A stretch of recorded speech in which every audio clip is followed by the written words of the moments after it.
Eh bien, bonjour, mesdames, mesdemoiselles, messieurs, mes chers téléspectateurs, chers auditeurs de CLC Web Radio. Nous voilà de retour pour une nouvelle émission que nous allons consacrer dans le cadre de la vie de l'ado. Nous allons consacrer cette émission à l'écologie. Et pourquoi l'écologie? Eh bien, tout simplement parce que dans les 3 lycées où nous avons des référents, il est apparu, comme dans les derniers sondages, nous avons fait de la politique, sur la politique, il était apparu des thèmes précis. Là, il ressort que l'intérêt principal que apportent les jeunes au monde d'aujourd'hui, à leur monde, à leur vie et à leur avis d'ado, eh bien, c'est l'écologie. Ils sont tous très inquiets et par ce problème qui nous passe à nous, adultes, au-dessus de la tête. On prend ça à la légère. On ne fait pas attention. Eh bien, je pense que cette génération va non seulement rentrer dans les rails, amener vers une société beaucoup plus écologique et nous inciter à nous, les adultes, à respecter les règles qui les passionnent. Donc vous allez pouvoir vous apercevoir que nous avons un nouvel intervenant en la personne de Johan. Tu vas te présenter, dire quel âge tu as, puis d'où tu viens, puis c'est tout. Voilà, présente-toi. Moi, c'est Johan. J'ai 17 ans, je viens de Ribérac, en Dordogne. Voilà. Eh bien, bienvenue. Un jeune de plus, un avis de plus. Tu vas devoir donner, dans le cadre de l'émission L'avis de l'ado, ton avis. Christophe, bonjour. Bonjour. Toujours pareil? Toujours vivant, toujours la banane. Ah, et puis la chevelure avec, la banane, c'est bon, tout va bien. Tu changes pas. Et il ne faut pas changer. Eh bien, on va attaquer. On va tout de suite rentrer dans le vif du sujet. Et dans le cadre donc de cette émission consacrée à l'écologie, on peut constater qu'il y a un changement de phénomène. Les phénomènes naturels qui sont l'objet de toutes les attentions. Je veux parler des tempêtes, des ouragans, des tornades. Qu'est-ce que tu peux nous dire là-dessus? Est-ce que tu as remarqué, les remarques que tu peux apporter sur le phénomène des tempêtes, des ouragans, des tornades? Il faut savoir que ce sont des phénomènes naturels qui arrivent depuis toujours. Cependant, à cause du réchauffement climatique, mais surtout plutôt là on pourrait parler de dérèglement climatique, il y a des océans qui sont plus chauds, donc des évaporations plus fortes, des dépressions plus importantes. Or aussi des anticyclones qui peuvent être plus grands, mais qui peuvent rester moins longtemps. Et ça crée des perturbations plus fréquentes, comme des tempêtes ou des cyclones. Et par exemple, des tornades qui apparaissent en Dordogne, ça on n'avait jamais vu ça avant. Pour nous, les tornades, c'était surtout quelque chose qui arrivait aux États-Unis. Or, récemment, on en a vu en Dordogne. C'est une première mondiale, quoi. Et il y a aussi des cyclones qui arrivent de plus en plus souvent dans les périodes tropicales et qui sont de plus en plus forts. Donc tous ces phénomènes naturels sont la conséquence, on le verra après, d'un dérèglement climatologique. Mais il y a aussi les éruptions volcaniques. Alors qu'est-ce que tu peux nous dire sur les éruptions volcaniques? Le volcan, vous avez vu ça? Quel est ton avis là-dessus? Est-ce que d'abord il y en a ici des volcans? Il n'y a pas de volcan en Dordogne, mais il y en a pas très loin, dans le Massif central. Oui, effectivement, oui. C'est vrai. À vol d'oiseau, ça représente pas une très grande distance. 150 km à peu près, oui. Ouais, dans ces eaux-là.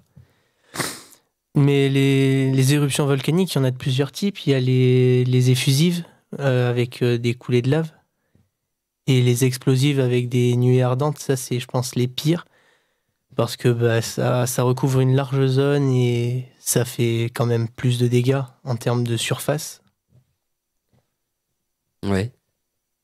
Ben, je vois que tu en connais un rayon, c'est bien. Puis il y a aussi, puisqu'on parle de mouvement de la Terre en fusion, des réactions qui suivent l'éruption volcanique ou alors qui sont complètement à part, ce sont les tremblements de terre. Effectivement, oui. Alors, est-ce que tu as eu le plaisir ou l'honneur de vivre un tremblement de terre? Oui, plusieurs, oui, en Guadeloupe. Bon, c'était pas des tremblements de terre tectoniques, enfin, je pense pas. En général, c'est en Guadeloupe, plus des tremblements de terre volcaniques. Ils sont dus à l'activité du volcan, il vit, il respire. Bon, il respire pas vraiment, mais comme il dégage des fumerolles, il a le magma qui bout en lui, il fait des tremblements, mais c'est pas tectonique, c'est pas des plaques qui se choquent, qui se chevauchent ou qui se frottent. Et ça, c'est d'autres types de tremblements de terre.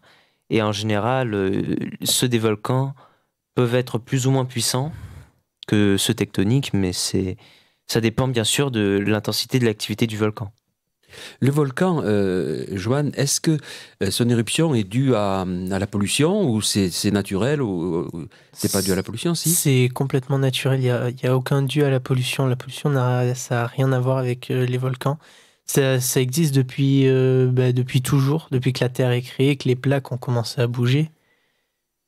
Donc tremblement de terre et volcan, ça n'a rien à voir avec la pollution. Ça n'a rien à voir avec la pollution. Pourtant, est-ce que ça entraîne une pollution, l'éruption volcanique? Non. Ah bon? Non, ça n'entraîne pas spécialement de pollution parce que ça rejette de la pierre et des roches. Et c'est enfin la Terre, si elle a fait ça, c'est que c'est pas pour s'autodétruire elle-même. Pourtant, je pensais que ces éruptions de fumée, il y avait des gaz toxiques. On nous a dit le dernier événement qui a eu lieu aux îles Canaries, on parlait de gaz extrêmement toxiques. Il fallait que les gens évacuent. Outre la lave qui détruit tout. C'est surtout les nuages de cendres. C'est de la pollution atmosphérique. Alors bon, c'est pas une pollution comparable à la pollution de l'activité humaine, mais la pollution, les nuages de cendres et les gaz chargés de CO2, tout ça, sont quand même très importants, oui. Donc c'est une pollution, mais qui à la limite est naturelle, et provoquée par un mouvement naturel, c'est ça? Alors est-ce qu'on peut vraiment parler de pollution à ce moment-là? Plus ou moins. Plus ou moins. Mais c'est pas la pollution telle qu'on l'entend d'habitude. Parmi les phénomènes naturels, on peut remarquer, notamment aux États-Unis, puis en Europe beaucoup, en France surtout, ça a commencé déjà, les incendies de forêt. Alors il y a les incendies liés à des actes de malveillance, mais il y a beaucoup d'incendies de forêt liés à cette surchauffe de la Terre. Qu'est-ce que tu en penses? C'est un phénomène très grave. Or surtout que, en plus de la surchauffe de la Terre, c'est que le bois est sec dans ces périodes de sécheresse et d'été. Ça favorise donc l'apparition d'incendies, et là, à la moindre petite flamme, tout s'embrase. Et ça crée des catastrophes, comme on a vu par exemple, je sais pas, en Australie, au Canada, ou plus localement en France. Et alors là, c'est une mobilisation extrême qu'il faut. Mais est-ce qu'on peut dire que ces incendies, lorsqu'ils prennent des ampleurs terribles, par exemple aux États-Unis, lorsqu'on a vu un front de feu de près de 500 km, est-ce que ça crée un bouleversement écologique? Est-ce que ça nuit est-ce que ça fait partie de la pollution? Est-ce que ça nuit au cadre de vie? Alors oui, ça nuit au cadre de vie parce que les arbres, c'est ceux qui produisent le plus d'oxygène qu'on peut respirer. Et du coup, leur destruction massive due à des incendies, ça réduit leur capacité. Du coup, ça réduit le nombre d'arbres et ils produisent moins d'oxygène. Donc c'est une participation active à une forme de pollution, quoi. Oui. Qui est encore une fois naturelle. Sauf oui. si Mais moi, je comprends pourquoi ces incendies peuvent-ils être naturels. Souvent, ils sont la conséquence de malveillance, d'incendiaires, mais parfois, il arrive que ça prenne feu tout seul. Physiquement ou chimiquement, vous pouvez l'expliquer, ça? Vous avez une connaissance là-dessus? Bon, ça peut être peut-être... bien souvent, c'est peut-être un bout de verre qui est resté là, exposé à la lumière du soleil, il la concentre et ça fait une petite flamme et ça commence à brûler et là le feu prend. D'accord. Il en faut peu. Donc il peut s'agir aussi d'une pierre naturelle qui fait l'objet qui sert de loupe et qui... Bien souvent, c'est des débris humains. Alors, mais il n'y a pas que la potentielle source de verre qui pourrait faire ça. Il y a aussi la fermentation. La chaleur produite quand les choses fermentent, ça peut produire un feu. Par exemple, il y a 3 ans, un été, en bas de chez moi, il y avait un tas d'herbes et en plein soleil. Et il a commencé à prendre feu pendant qu'on était en train de se baigner dans une rivière. Du coup, on a vite appelé les voisins qui étaient juste en face et on l'a éteint parce que en plus c'était au pied d'un arbre et tout. Alors ça, c'est ce que je voulais entendre. C'est une réaction typiquement chimique. Hein, c'est ça? Oui. Qui crée une combustion lente et cette combustion, au contact de l'oxygène, va s'enflammer et mettre le feu. Parce que je comprenais mal comment dans des forêts... pas équatoriennes ni tropicales, puisqu'elles sont forêts humides, mais dans des forêts très sèches, comme en Alaska ou ailleurs, qu'est-ce qu'il ferait un tesson de bouteille là? Donc c'est souvent le fait d'une réaction chimique inhérente à... Merci de Joanne pour cette observation. Il y a dans les phénomènes naturels, vous avez vu, hein, des inondations. Alors, à quoi c'est dû? Les inondations, c'est sûr, c'est dû à des crues. Mais des orages, comme les phénomènes en Cévennes, là, le fameux Cévenol, le phénomène Cévenol, où on voit autour du Mont Aigual se concentrer des tas de nuages, et puis ça déverse des tonnes d'eau, et ça arrive dans les villes et ça emporte tout. D'où viennent Est-ce que c'est la faute de l'homme ou la faute de la nature, tout ça? La nature y est pour rien. Bon, alors, il faut pas dire que c'est la faute de la nature. Je pense pas qu'elle veuille se suicider. Par contre, je pense qu'on peut dire que l'homme y est pour quelque chose. C'est une grande chaîne naturelle. Et s'il y a un dérèglement tout en bas de la chaîne, il y aura une répercussion. Là, en l'occurrence, la fonte des glaces qui entraîne, par voie de conséquence, sans trop entrer dans les détails, une plus forte intensité des pluies et le fait que la terre soit déjà gorgée d'eau et donc elle peut plus en prendre, ou alors que le sol soit bétonné et que donc là, il n'y a aucune possibilité d'en prendre. Et si les réseaux d'égouts sont mal entretenus ou sont déjà bouchés, là, ça crée une inondation, oui. Si on est près d'un fleuve, que le fleuve sort de son lit, la rivière sort de son lit, et là, ça fait une inondation. Bon, ça, ce sont des inondations liées à l'engorgement des canaux, mais parfois il y a des inondations subites, avec des torrents qui emportent tout, des torrents de boue, comme dans les Alpes-Maritimes, où un village, la vallée, je me souviens plus le nom, mais a été complètement... Des villages et des maisons ont été entraînées. Ça, c'est des phénomènes naturels, certes, mais est-ce que c'est la faute de l'homme, là, dans ce cas-là? Est-ce qu'il est pour quelque chose?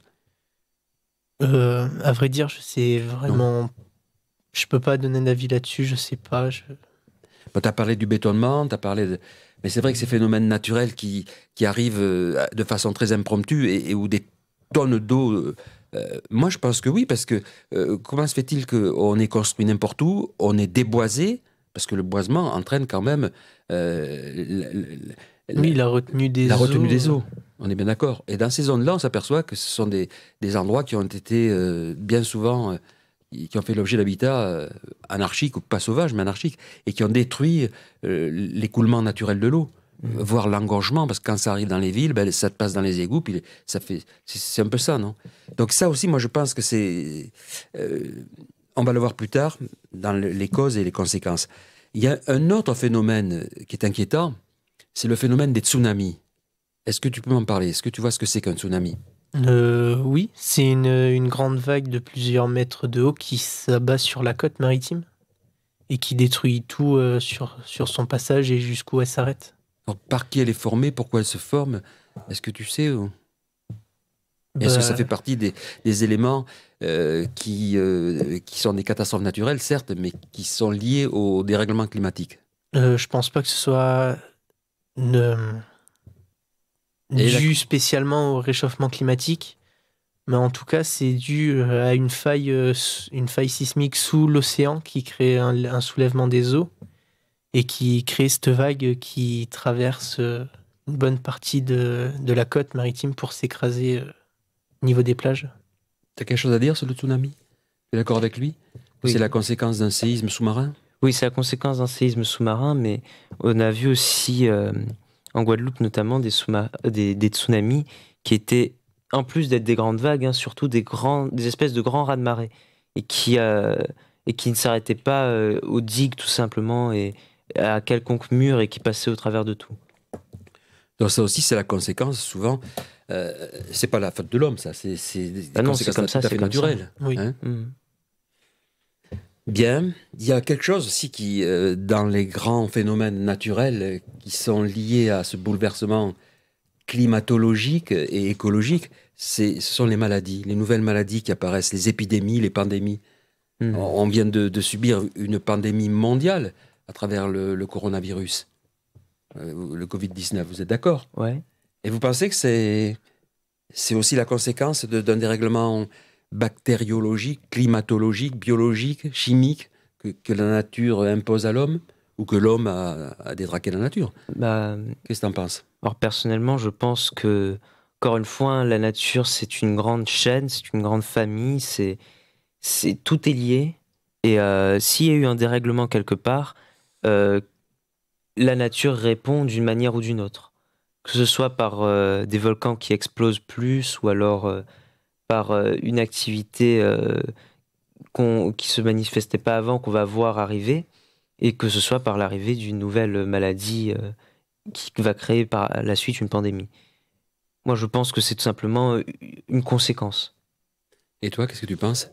Ces nouvelles maladies qui arrivent dans on ne sait où, puis bien souvent on accuse les animaux, on accuse peut-être les hommes qui manipulent, mais toujours est-il qu'elles arrivent. Des grippes Alors, qui... d'où elles viennent, bah, ça, c'est sujet à débat. Il peut y avoir plein de provenances. Par exemple, des mélanges de virus différents qui créeraient de nouveaux virus. Comme il y a eu des potentiels cas pour le Covid. Ou alors, tout simplement, d'insectes ou d'animaux qui cultivent ces bactéries en eux et que quand ils s'attaquent à l'homme ou à un autre animal, ils les transmettent. Et c'est...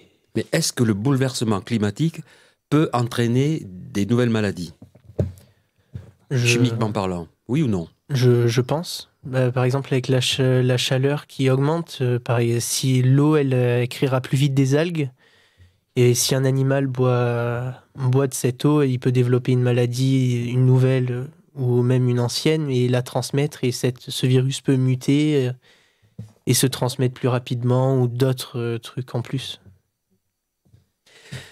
Donc que ce soit tout ce que nous venons d'évoquer, il y a quand même un lien de cause à effet avec le bouleversement climatique et avec l'écologie. Oui. Mais quelle est votre définition de l'écologie? Johan, ta définition de l'écologie, c'est quoi? Éric Jadot?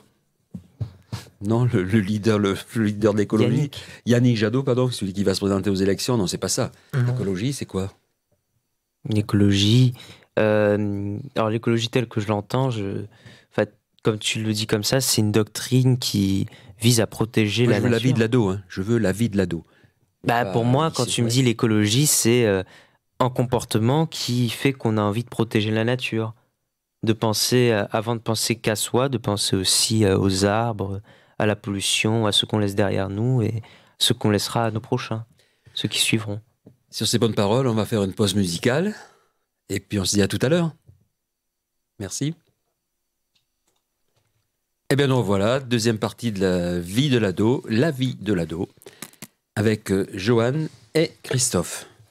Le thème aujourd'hui, nous l'avons dit, c'est l'écologie. On a parlé des différents phénomènes naturels qui sont catastrophiques.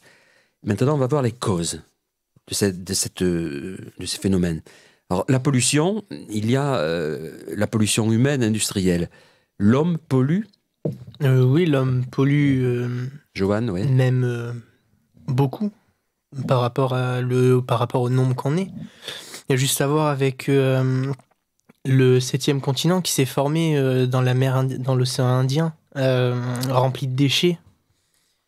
On peut trouver d'ailleurs plein de photos sur Internet qui montrent Parle, messieurs, dames, qui te regardent là dans la caméra. La taille du truc, ça fait plusieurs fois la taille de la France. C'est quand même énorme.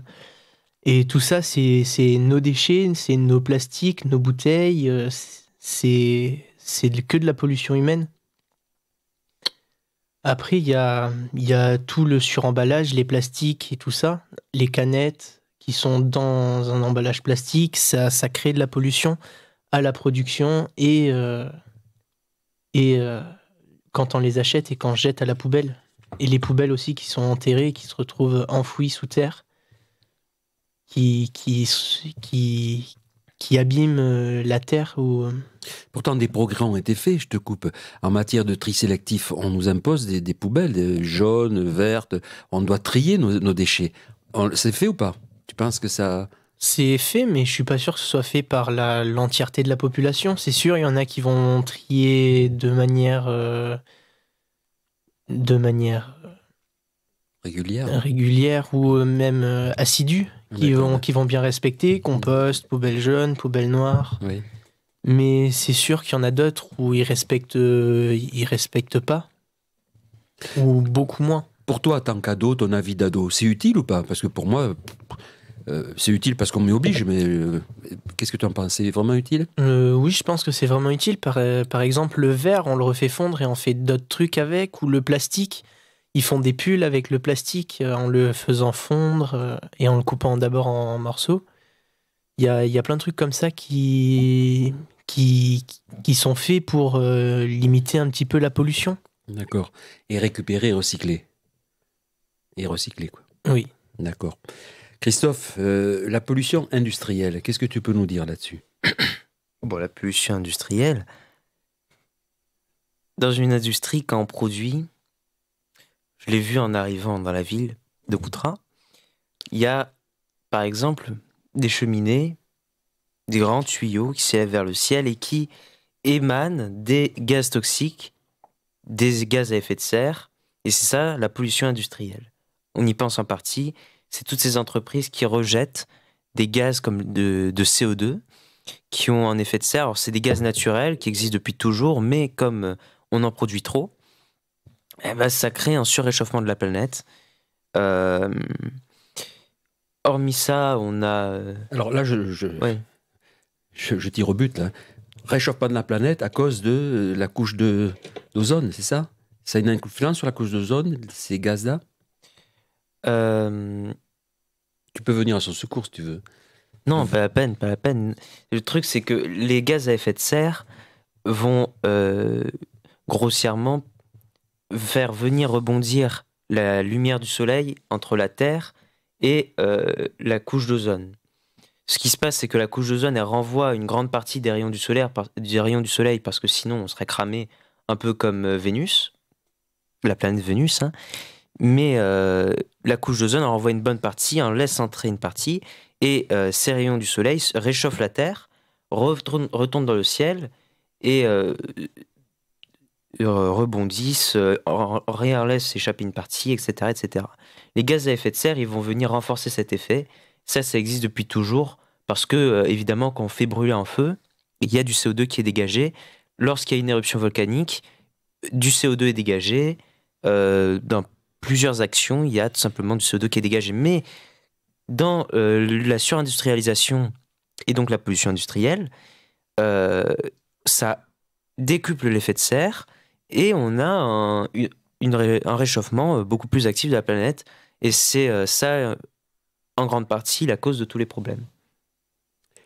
C'est cette fameuse pollution industrielle, la surconsommation.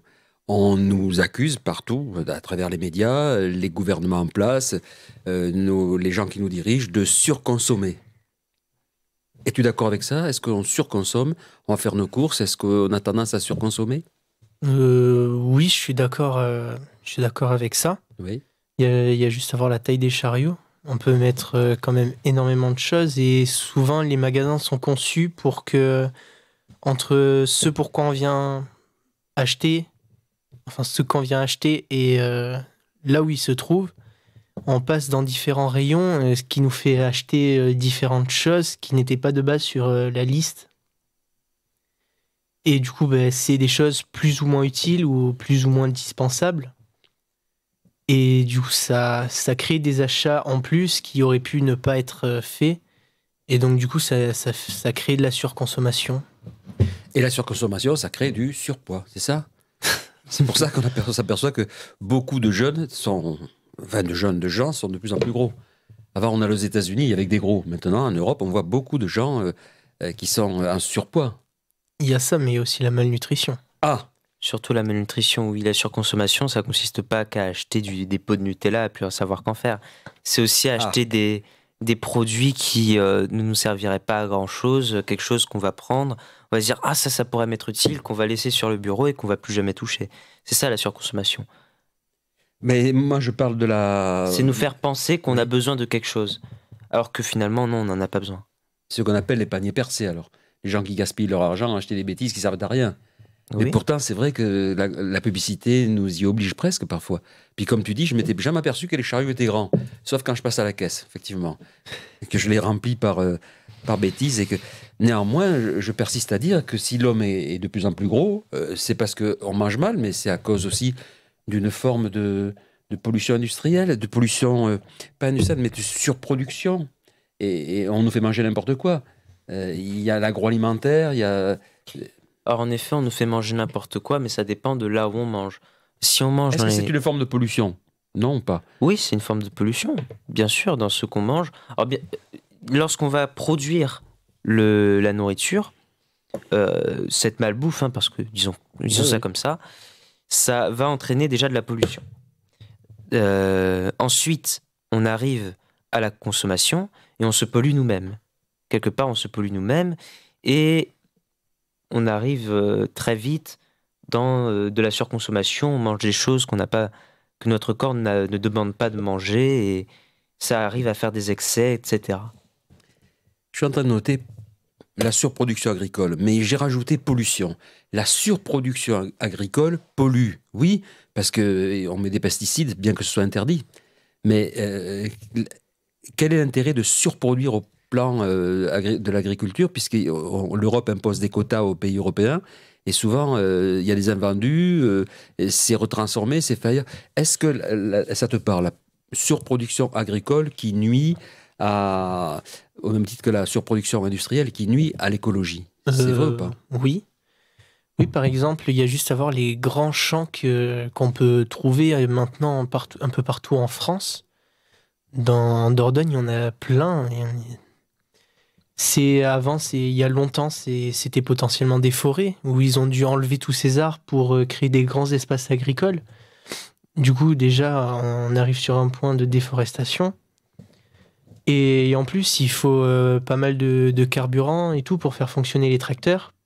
Et la combustion du carburant crée de la pollution, elle aussi.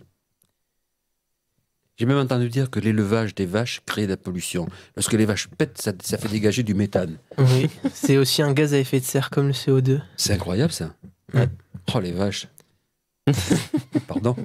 Mais c'est vrai, c'est inimaginable. Et d'aucuns disent qu'il faut diminuer les cheptels pour lutter contre la pollution. On se fout pas un peu de nous, là?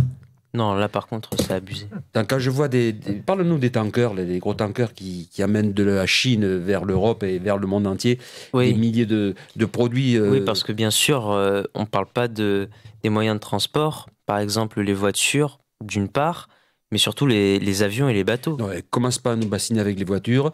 On est assez taxés comme ça. Mais oui, on peut pas se déplacer si on n'a pas de bagnole. Je commence par les voitures, mais c'est pour ramener surtout aux avions et aux bateaux. Par les gros bourges qui ont des jets privés, et puis ces hommes d'État qui se baladent en avion vide, eux, ils consomment, eux, ils polluent. Mais moi, je pollue pas avec ma voiture.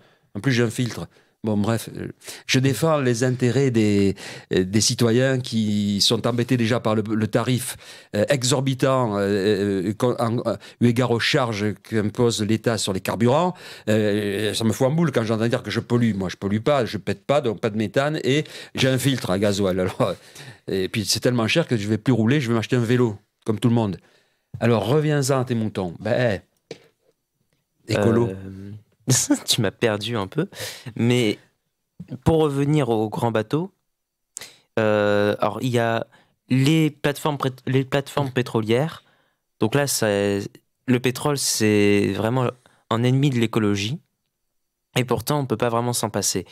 Il y a beaucoup de gens qui disent qu'il n'y a presque plus de pétrole et qu'il n'y en aura bientôt plus. Le fait est qu'il y en a encore, et encore pour un moment même. Sauf que extraire le pétrole, déjà, écologiquement, c'est pas bon, parce que ça émet beaucoup de gaz à effet de serre. Donc là, déjà, c'est très mauvais. Ça dépend surtout de la méthode qu'on utilise pour lorsqu'on est sur un gros gisement, en général, on y va un peu comme un bourrin, un peu n'importe comment. Et des fois, ça amène aussi à faire des marées noires, des grands accidents écologiques qui détruisent une bonne partie de la flore qui est impactée. Et on a beaucoup de cas comme ça. Alors non, pas beaucoup, mais heureusement. Mais il y a eu déjà des cas comme ça, et c'est des phénomènes extrêmement graves. Tu voulais dire quelque chose sur sur la manière dont c'est extrait? Sur le forage? Oui, certes, il y a des endroits où c'est extrait avec des pompes, mais il y a d'autres endroits où c'est extrait avec un système à bascule, avec un poids qui tourne, et ça fait une force qui aspire le pétrole. Et ça pollue pas du tout pour l'extraire. Ce qu'on appelle la cigale. C'est un truc qui balance comme ça, et ça ressemble à une cigale, on appelle ça la cigale. Oui, ça pollue pas. Ça pollue juste pour faire le métal et tout, pour la structure. Mais sinon, du moment où c'est installé et que c'est lancé, ça pollue pas du tout. Mais je suppose que le rendement ne doit pas être le même que lorsque c'est aspiré. Ah non, donc c'est pour ça qu'on n'en voit pas beaucoup, en fait. Oui. Ouais. Bon, encore une fois, l'homme de la nature, il y participe. Mais c'est vrai qu'on n'a pas parlé de l'aviation aussi. Les avions polluent énormément. Oui, oui, il y a beaucoup de lignes. Il y a beaucoup de lignes d'aviation. Et puis certes, même si c'est très pratique de pouvoir faire France-New York en une dizaine d'heures de mémoire. France-New York Paris-New York Paris-New York, oui. 8 heures, 6 heures pour New York et 8 heures Miami. Ouais. Traverser l'Atlantique en 8 heures, bon, c'est vrai que c'est pratique, mais il faut reconnaître que le carburant, lorsque l'avion vole, les gaz qu'il émet, c'est pas du tout écologique et c'est pas comme s'il y avait 10 avions qui volaient, hein, on parle sur des milliers d'avions. Si on parle écologie, on parle de tous les pays qui constituent la Terre, qui sont sur la Terre, qui constituent notre planète. Et d'après vous, quel est le pays qui pollue le plus au monde ? Moi, je dirais la Chine. La Chine aussi, c'est là où il y a le plus d'habitants. Avant, c'était les États-Unis, ouais. Les États-Unis arrivent en second. Hein. Oui. Et l'Europe en troisième. Alors moi, je vais vous faire une remarque qu'avait le docteur Jean-Louis Etienne. C'est un médecin qui est... Bon Jean-Louis. Qui est spécialisé dans les pôles, le pôle Nord, le pôle Sud, et qui a traversé l'Antarctique. Il a fait des études, et récemment, il le dit dans son livre d'ailleurs, qu'en 2 ans, la Terre s'est réchauffée, au niveau des pôles, hein, de 40 degrés. Vous y croyez ou pas ? Elle a pris 40 degrés. Ben oui, parce qu'à un endroit où il faisait moins 60 degrés, il s'est aperçu qu'il n'y avait plus que moins 20 degrés. 2 ans après, quand ils sont allés relever les sondes, il y avait moins 20 degrés. Elle avait perdu 20, elle avait gagné 20 degrés, elle s'est réchauffée de 20 degrés. Et il explique que la banquise fond.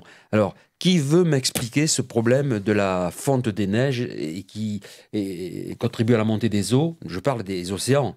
Parce que s'il n'y a plus d'eau, eu égard à la sécheresse, les océans montent. Oui. On est bien d'accord. Alors, c'est lié à quoi précisément, cette fonte des neiges ? Bah, tu t'y colles ou moi ? Vas-y. Bon. Bah, comme je te l'ai dit, hein, les CO2, le CO2, c'est un exemple de gaz à effet de serre, le réchauffement climatique va entraîner la fonte des glaces. La fonte des glaces va entraîner la montée des eaux, parce que, évidemment, les glaciers, c'est une grande réserve d'eau gelée, donc qui est beaucoup plus dense. Mais une fois que cette eau fond, ça va entraîner une montée des eaux. Lorsque cette eau va s'évaporer et va se réchauffer, ça va entraîner donc des grandes dépressions, des plus gros cyclones, des plus grandes averses. Et de ce cycle sans fin, va entraîner toujours une plus grande fonte des glaces, un plus grand réchauffement. Avant, dans des montagnes où on avait des neiges éternelles, aujourd'hui, il n'y a plus rien. Avant, dans l'Antarctique, où on voyait des grandes murailles blanches de glaciers, on voit aujourd'hui des icebergs qui se baladent et qui rétrécissent petit à petit. Et ça, est-ce qu'on peut l'arrêter même si on s'y mettait maintenant ? C'est la grande question. On ne peut pas vraiment savoir parce que de toute manière, malgré les efforts, il n'y en a pas beaucoup qui s'y mettent vraiment. En tout cas, des grands dirigeants qui essayent. C'est inquiétant. Ils font des efforts concrets. C'est extrêmement inquiétant quand on entend ça, et c'est pourtant la vérité. Hein. Juste un mot sur le manque d'eau. Alors c'est paradoxal, hein. Il y a beaucoup plus... Les océans se gonflent à cause de la fonte des neiges des pôles, et pourtant on manque d'eau sur Terre. L'Afrique, il n'y a plus d'eau, il y a des désertifications terribles. Est-ce qu'on manque d'eau chez nous ? En Europe, pas tant. Enfin, dans les pays développés, on manque pas tant d'eau que ça. Tout le monde a de l'eau. On l'utilise même aux toilettes. On utilise de l'eau potable pour se laver aussi. Et alors, si on ne manque pas, est-ce qu'on risque de ne pas en manquer un jour ? Est-ce qu'on risque... la pénurie d'eau un jour? Moi, je pense que oui, puisque déjà, la presse nous informe que les agriculteurs craignent une sécheresse terrible. On va arriver au mois d'avril, et la sécheresse est au même état que l'année dernière, au mois de juin. Tous les ans, on s'aperçoit que la nappe phréatique n'est plus alimentée. Donc, il y a un manque d'eau, alors. Il y a juste à voir, la semaine dernière, il a fait chaud et les terres sont devenues extrêmement sèches en seulement une semaine. Et là, heureusement qu'il va pleuvoir un petit peu là ces jours-ci, parce que sinon, si ça commence à devenir sec maintenant, toutes les personnes qui ont planté des choses dans leur jardin, ou même les agriculteurs, risquent de perdre une bonne partie de leur récolte à cause du manque d'eau. Oui. Eh bien, on termine avec une des causes qui, à mon sens, a une grande conséquence, beaucoup même de conséquences, ce sont les trafics. Les trafics sont liés à l'écologie, créent des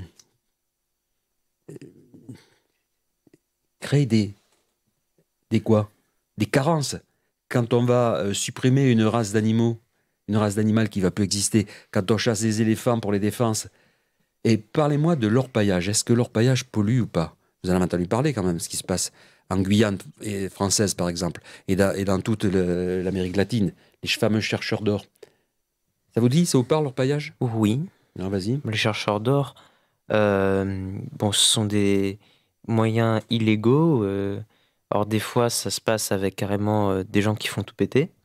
Des fois, c'est des gens qui le font de manière plus soft, entre guillemets, plus douce, qui vont simplement chercher des grains d'or et qui vont tamiser la terre jusqu'à trouver des petites pépites. Mais c'est pas vraiment rentable de faire ça, parce que donc on va souvent aux moyens les plus directs, qui sont les plus destructeurs de la nature. Et c'est l'utilisation de l'arsenic et l'utilisation de produits chimiques qui polluent toutes les rivières et la mer et l'océan. Il y a une pollution aussi dont nous on a été victime, d'une part victime, puis d'autre part témoin, c'est le chlordécone. Ah. En Guadeloupe, en Martinique, le chlordécone a fait l'objet d'un arrêté européen avec interdiction de s'en servir. Et malgré tout, pendant 15 ans, on a autorisé les planteurs de bananes à se servir et à balancer avec des avions du chlordécone pour lutter contre le charançon qui mangeait la banane. Donc, conclusion, ces deux territoires d'outre-mer sont pollués pour 300 ans. Parce que le chlordécone, il met 300 à 400 ans avant de disparaître de la Terre. Donc, tout ce qui pousse dans la Terre est pollué. À proximité de l'île, sur à peu près 50 km, le poisson de roche, il ne faut pas le manger parce qu'il est pollué. Et sans compter les conséquences que ça a sur l'être humain, avec les cancers pour les femmes et pour la prostate pour les hommes. Et les malformations chez les bébés. Et les malformations génétiques chez les enfants. Et de ça, on en parle très peu, on n'en parle pas. Alors moi, pour mes frères guadeloupéens qui en souffrent, et où l'État ne fait rien, encore une fois, parce que c'est bien beau de dire on va faire, mais on ne fait rien. On n'indemnise pas, si, on indemnise les riches producteurs de bananes, mais n'empêche que le chlordécone est toujours là et que c'est un poison naturel inventé par l'homme et qui a servi à la destruction, je vais aller plus loin, destruction d'un peuple. Parce que quand on a des enfants qui naissent mal formés et quand on a des hommes qui, à 50 ans, sont frappés pour la plupart de cancer de la prostate, ou des dames qui sont prises de cancer du sein ou d'autres, et qu'on dit qu'on n'attribue pas ça au chlordécone, il faut aller voir les études qui ont été menées là-bas par des scientifiques. Je ne veux pas citer le nom des professeurs qui s'en sont occupés, mais c'est une vérité. Et ça, c'est une pollution à laquelle nous sommes sensibles, mais qui nous atteint aussi ici en France par le biais d'autres formes de pollution, les vignes, tous les pesticides. Il va falloir s'y attacher. Et en attendant, on va laisser dépolluer en prenant une pause musicale et en écoutant un joli refrain que va nous choisir notre cher ingénieur du son. À tout à l'heure. Eh bien, troisième partie, nous reprenons notre émission, La vie de l'ado, dont le thème aujourd'hui est l'écologie. Troisième partie, qu'est-ce que toutes ces conséquences vont-elles entraîner au plan mondial?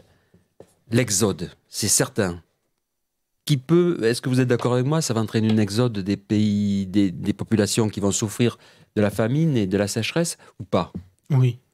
Oui, tout à fait. Alors, commence. D'abord, depuis toujours, on a pu observer que lorsqu'il y a de graves crises économiques ou de famine, où les gens fuient le malheur. C'est normal, ils vont vers là où ils pensent que l'herbe est plus verte ou l'herbe est meilleure.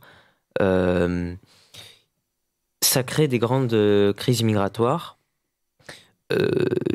Et tout simplement, il y a beaucoup de gens qu'on appelle des immigrants, qui sont des réfugiés climatiques, qui fuient les catastrophes naturelles, comme certains peuvent fuir la guerre ou la famine. Et bien sûr, le réchauffement climatique peut entraîner une fuite de la famine, tout ça. Mais la question, c'est que si le réchauffement climatique est mondial, t'auras beau fuir de France pour aller jusqu'en Amérique, bon, tu seras toujours confronté au même problème. Donc c'est où qu'on va aller? C'est ça la question. Surtout qu'en France, on ne peut plus venir. Si jamais Zemmour est président de la République, il va interdire à tous les immigrés de venir. Alors, et ils vont crever de faim chez eux, quoi. C'est ça, en fait? Non, mais bon, non, mais moi j'en parle pour ouvrir une brèche, encore une fois, sur la bêtise humaine, quoi. C'est vrai que lorsque les gens meurent de faim, ils vont oublier à manger. Et nous sommes des pays industrialisés, tempérés, donc forcément l'Europe attire tous ces gens-là et ils ont le droit de vivre. Qu'est-ce que tu en penses? Alors j'en pense que c'est tout à fait normal que les personnes qui vivent dans des pays où ils sont en insuffisance en eau ou en nourriture viennent dans des pays où il y en a assez pour tout le monde. C'est normal. Mais de là à les rejeter ou... On ne fait pas de politique. Hein. Non, j'ai ouvert une brèche. C'est moi, c'est de ma faute. Donc ne va pas sur mon terrain. Reste sur le phénomène lié à la climatologie et qui est le phénomène de l'exode des peuples. D'accord. Mais du coup, ça crée encore plus de personnes au même endroit et du coup, ça crée encore plus de consommation. Et voilà, c'est là que je voulais en venir. Bravo. Si trop de personnes viennent dans un même endroit, ça crée une surpopulation et donc ça engendre encore plus de surconsommation. Et plus de pollution. La suite, et encore plus de pollution. Et c'est un cercle sans fin. Voilà. Un cercle qui n'est pas vertueux, mais qui est sans fin. La famine. La famine va pousser à l'exode. Mais la famine, il y a des gens qui ne peuvent pas s'expatrier. Je pense à toutes ces tribus africaines, à tous ces gens qui vivent en Afrique depuis des siècles et des siècles et qui vivent dans leurs coutumes. Quand ils meurent de faim, ils vont à côté. Ils vont, comme tu dis, ils vont là où l'herbe. Mais ça c'est tellement... propager cette sécheresse que ça crée des famines et parfois on est obligé de les secourir. Alors, quelle est votre vision sur la famine, nous qui ne crèvons pas de faim, qui mangeons 3 fois par jour et qui jetons la moitié de ce qu'on mange, de ce qu'on veut plus? Je me sens attaqué personnellement. Non. Qu'est-ce que j'en pense? Johan, le temps qu'il réfléchisse, parce que le temps que ça arrive, tu vois, Non, mais l'information, là, elle est... Oui. Elle est brouillée, oui, bien sûr qu'elle est brouillée. Oui, j'ai pas compris la question. La question est que nous sommes dans la surabondance, la suralimentation, on ne manque de rien. Et il y a des gens qui sont dans la Africains famine, qui crèvent de faim et qui sont en état de déshydratation totale, qu'est-ce qu'on peut faire? Est-ce que ça te touche? Bien sûr que ça me touche, mais bon. Bien sûr, c'est la grande inégalité depuis toujours entre les pays sous-développés, les pays émergents, les pays industrialisés et développés. Une question. Et pourquoi nous qui sommes industrialisés, riches, pourquoi on ne les aide pas, ces gens-là? Parce qu'on a déjà des problèmes dans nos propres pays et que si jamais un dirigeant préférait s'occuper d'affaires extérieures plutôt que de s'occuper de son pays, la population le prendrait sûrement très mal. Si jamais... et ça aurait de très mauvaises conséquences. Donc la solidarité, ça n'existe pas. Pourtant, faire preuve de solidarité. Si, la solidarité, ça existe, mais on ne peut pas forcément exporter la moitié de nos propres ressources directement comme ça en Afrique sans réfléchir. Simplement parce que c'est techniquement impossible déjà, et puis c'est extrêmement compliqué. Ça ne se limite pas qu'à juste le bon geste, je trouve. Je ne suis pas d'accord avec ce que tu parles pour l'exportation de ressources, parce que sur Terre, on produit on produit, et avec cette production, on est capable de nourrir 2 à 3 fois chaque personne qui vit sur Terre. Donc, je pense qu'il y a clairement assez pour nourrir les Africains, et c'est juste que ça leur coûterait trop cher, C'est que ça leur coûterait trop cher. Ça leur coûterait trop cher et du coup, bah, ils veulent pas parce qu'on s'impose nous-mêmes des limites par l'argent. Ah, c'est le mot que j'attendais. Parce que Mao Tse-tung a dit, si tu vas apprendre donner à manger aux gens, apprends-les à pêcher, au lieu de leur donner à manger. Et pourquoi on n'apprend pas? On les apprend, ils pêchent tout seuls, ils chassent tout seuls. Mais pourquoi ne leur donne-t-on pas les moyens de s'émanciper et de vivre avec le surplus de fric qui engraisse les actionnaires des grosses sociétés telles que Total qui va puiser le pétrole là-bas dans tous ces pays? Et pourquoi on ne leur donne pas les moyens de se développer, d'après vous? Parce que sinon, je parle en tant que... le pays capitaliste que nous sommes, ne pourrions pas nous-mêmes se développer. Parce que tout pays européen que nous sommes des pays de colons, hein, nous sommes des pays colonialistes. Puis toujours, on prend les richesses de ce que nous n'avons pas chez nous, nous les trouvons chez les autres, et puis on les exploite. Et s'ils ne sont pas contents, c'est pareil. C'est depuis toujours que ce soit... C'est une constatation, c'est ce que tu penses? C'est une constatation. Ah bon, tu m'as fait peur. Mais c'est une constatation, mais c'est ce que je pense, c'est vrai. Mais c'est vrai. Tu peux pas dire le contraire. Non, au contraire, on l'a vécu, on l'a vu. Oui. On a vu. Aux Antilles, en 1654, des colons royalistes sont arrivés, une trentaine de nobles, et puis ils ont fait venir des nègres d'Afrique, et puis ils sont devenus esclaves, et puis ils sont milliardaires, et les nègres sont toujours nègres, les pauvres sont toujours pauvres. On n'a pas avancé. Mais en Afrique, c'est pire. C'est pire. Je la connais bien, quand on va y aller, tu verras, tu vas voir la misère qu'il y a. On ne les aide pas assez, c'est pas normal. Et ça, c'est lié à la pollution. Mais la pollution engendre des réactions humaines. Et où est l'humain dans tout ça, Joanne? L'humain, ben, c'est celui qui pollue, donc... Et comme la pollution enfin, si on polluait pas autant, enfin, la voiture et tout ça, ça créera un manque par rapport au déplacement, à toutes les choses qu'on produit et qu'on utilise quotidiennement.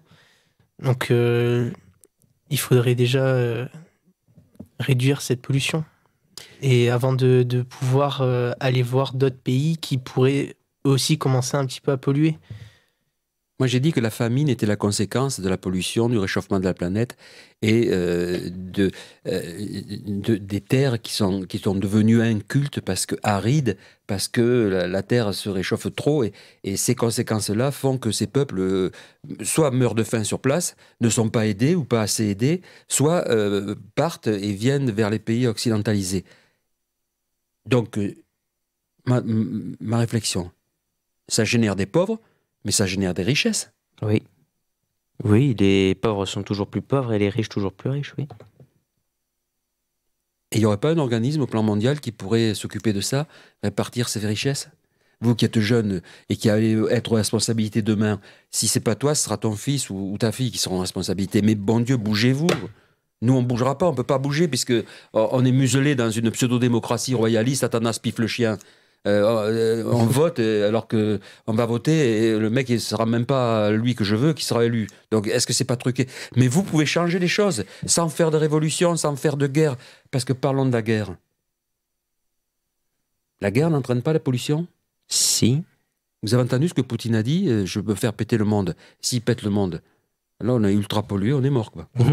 C'est de la pollution, ça, ou quoi? D'après toi? Oui. Enfin, c'est une forme de pollution haute que celle qu'on produit déjà. Les radiations radioactives, c'est une pollution, mais c'est un stade au-dessus. C'est plus puissant que juste un gaz d'échappement ou du méthane. Ça, c'est des particules radioactives, ça détruit tout ce qui est vivant.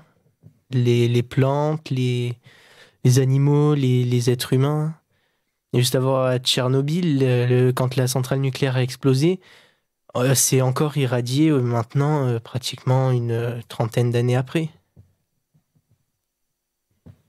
Donc c'est l'homme qui tue la planète, en fait, c'est ça? C'est ce qu'on essaie de dire depuis le début. Ouais. Ah, mais j'avais pas compris. En partie. Mais il la tue de plusieurs façons. Il la tue parce qu'il doit consommer, il doit manger, il doit se déplacer. Et puis il la tue parce qu'il fait la guerre aussi. Donc c'est toujours, on fait la guerre pour des intérêts... Des intérêts économiques. Économiques, c'est bien ça. Hein. On est mal barré. Hein. Alors je vous pose la question, mes chers ados, à votre avis d'ado, Est-ce que vous allez vous bouger pour faire changer les choses? Vous avez envie ou de participer à la citoyenneté mondiale, à l'évolution de ce monde, d'un monde meilleur? Ou alors vous attendez... Bien sûr qu'on veut, mais on voit pas comment, on n'a pas les moyens. Nous, à notre échelle de citoyens, déjà on peut même pas voter, mais en tant que citoyen français, qu'est-ce qu'on peut faire? Voter pour le président de la République, quoi, bravo. Et on a l'impression que dans tous les cas, c'est un type qui pourra, même s'il avait de la bonne volonté, il n'a pas vraiment lui-même les armes pour vraiment faire bouger les choses efficacement et durablement. Vous voulez jouer aux mouches tous les deux là? Non, Comment s'appelle la petite fille suédoise? Greta Thunberg, celle qui parle mais qui fait juste du bruit là. Juste du bruit, mais elle fait bouger les choses quand même. Vas-y, répète son nom Elle parce fait que bouger les tu peux choses. l'honorer. Greta Thunberg. Greta Thunberg, oui, mais elle fait bouger les choses. Moi, j'ai pas vu les choses changer depuis qu'elle a parlé. Et j'ai pas vu d'avant-d'après. Hein. Ben si, les conséquences Ah bon? prises par les chefs d'État, la G7, Tu les vois les conséquences, toi, Johan? Parce que pas moi. Hein. Personnellement, je suis désolé, mais là, non. Moi, je vois pas tant de choses qui ont vraiment Moi, j'ai juste bougé vu depuis qu'elle a... un geste symbolique, un acte courageux et symbolique, oui. Un acte qu'on peut saluer, oui. D'une jeunesse qui dit, qui crie attention, c'est notre problème avant d'être le vôtre. Mais malgré tout, même si je peux que soutenir et reprendre son message, il n'y a pas eu un grand changement après. Il n'y a pas. C'est en fait, c'est un constat malheureux. Excuse-moi, mais la situation n'a fait qu'empirer. Ben, je suis arrivé où je voulais arriver. Encore une fois, nous constatons que notre jeunesse est plus concernée que nous. Parce que cette petite fille, Mademoiselle Grenberg, elle a mis le monde en émoi. Des conséquences ont été constatées. Et puis, des décisions ont été prises. Mais les décisions, il les voit pas. Moi non plus. J'en entends parler. Mais il les voit pas. Et puis, ils se disent, à qui? C'est quand qu'on va où, Monsieur le Président? C'est quand qu'on va où? C'est quand qu'on change le monde? Pas avec la guerre atomique et les menaces que nous font Poutine, et puis les peurs que vous êtes en train de nous faire absorber, là, en disant peut-être que ça va péter demain, parce que si ça pète demain, on n'existera plus, terminé. Mais par contre, pour qu'on vive dans un monde meilleur, ta conclusion au sujet de la pollution, s'il te plaît, fais une petite conclusion, fais-moi plaisir. Oh, tu veux que je fasse plaisir? Oui. Oh, t'es mignon.